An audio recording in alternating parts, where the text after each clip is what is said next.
Hey everyone, it's Clorinda here, HubSpot strategist at BBD Boom, and in this video, I am here to share a very exciting HubSpot product update for marketers. So if you are a marketer or you're in a marketing team and you are a user of HubSpot, you might be familiar with the campaigns tool, which is basically a tool for you to combine multiple assets of a specific campaign, so you can track the performance of the overall campaign all in one place, as well as be able to look at things like influence revenue and influence contacts. So if you've been using campaigns for a while, you'll know that generally when you build a new campaign, you basically just start from scratch. So you click from scratch, you add the assets you need, you build those assets, you link it up, and so on.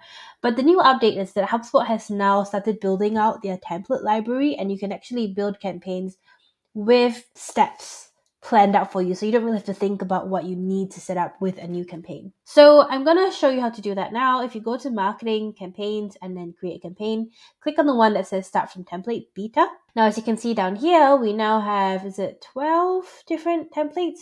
I believe before this, there were just 2. So there's 9 new ones added on now, or 10. Doesn't matter. But let's have a look at some of these. So let's say I wanted to onboard new customers. What you can do is just preview the campaign first and just see what that includes. So in this case, the recommended asset types, I say recommended because you can still edit what's on there. It's a landing page, an email, and a workflow. And then it also includes some steps on how to build that campaign out. So I want to use this. I'm going to click use template. You can put a name on there.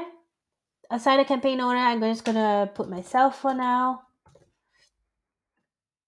Then I'm going to create. Okay, so the first thing it'll take me to is the steps that are recommended in an onboarding campaign. So the first one is to build a landing page.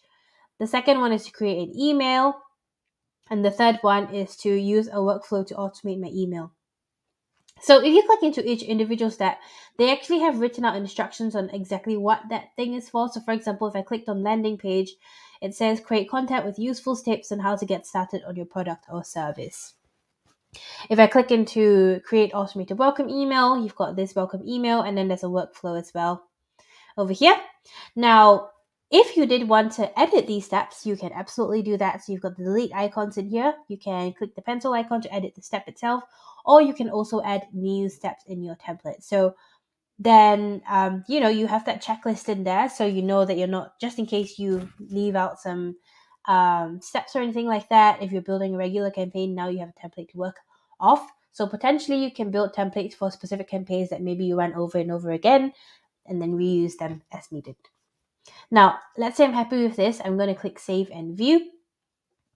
And as you can see, it's built me my new campaign. Now, because I haven't actually completed any of the steps, you will see that there are no assets. But if you click Edit Campaign, it will take you back to those steps.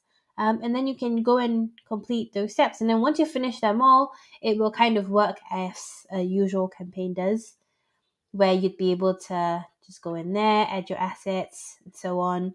Assign a budget, which is also another new feature, but this one came out a little bit before. And you can get that started. So yeah, if you're interested in using campaigns, highly recommend checking out this too.